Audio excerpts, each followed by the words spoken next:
ជំរាបសួរពុកម៉ែបងប្អូនថ្ងៃនេះមកប្រមូលផលជីអង្កាមយកទៅធ្វើលក់តជាមួយនឹងត្រីបំពងចាហើយជីអង្កាមនេះខ្ញុំដាំថាហ្នឹងគឺល្អណាស់បងប្អូនដោយសារខ្ញុំបានធ្វើថ្នាំសម្រាប់បាញ់ហើយវិធីធ្វើថ្នាំបាញ់ហ្នឹងគឺងាយស្រួលទេចាំមើលខ្ញុំមានពេលខ្ញុំនឹងធ្វើវីដេអូដើម្បីចែកជូនពុកម៉ែបងប្អូនចាហើយនេះល្អណាស់ស្លឹកឡើងធំកប៉ាងមិនដាច់ចិត្តកាត់ដែរហើយចូលដល់វគ្គបន្តហ្នឹងគឺបន្លែហ្នឹងគេហៅថាសាឡាត់បារាំងបន្លែហ្នឹងយើងអាចផ្ទាប់ទៀនលក់ក៏បានស្លប្រហើរស្លកោក៏បានតាមចំណង់ចំណូលចិត្តបងប្អូនហើយខ្ញុំយកទៅផ្ទាប់ជាមួយត្រីបំពងហ្នឹង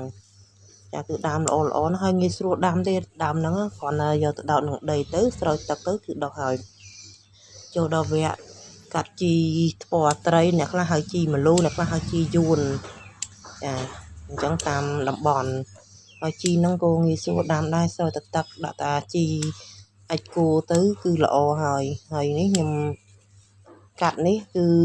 ខ្ញុំកាត់បន្តិចដែរទេព្រោះបន្លែច្រើនដល់អញ្ចឹងមុខបន្តិចទៅបានពេញកញ្ច្រែងហើយមកនាំអារម្មណ៍បងប្អូនមកមើលបន្លែបន្តទៀតហើយនេះដំឡូងបារាំងចាប់ផ្ដើមដុះបានកពស់មួយឆ្អាមជាងហើយនេះគឺល្ពៅចាប់ផ្ដើមផ្កាចាប់ផ្ដើមផ្លែបតាហើយខិនឆាយតតែគួរនេះក៏ចិត្តបានផ្លែដែរចាប់ផ្ដើមបោះតុងមានក្តាប់មានអីមានផ្កាហើយមកដល់បន្តទៀតគឺផាសិនផ្លែចុងតុកហើយរៀងស្បើយបងប្អូនហើយនេះគឺមរុំហ្នឹងកាត់ដើមវាចឹងទៅវាចាប់ដើមលាស់ត្រួយដល់វគ្គស្ពៃចង្កឹះក៏ចិត្តបានប្រមូលផលហើយ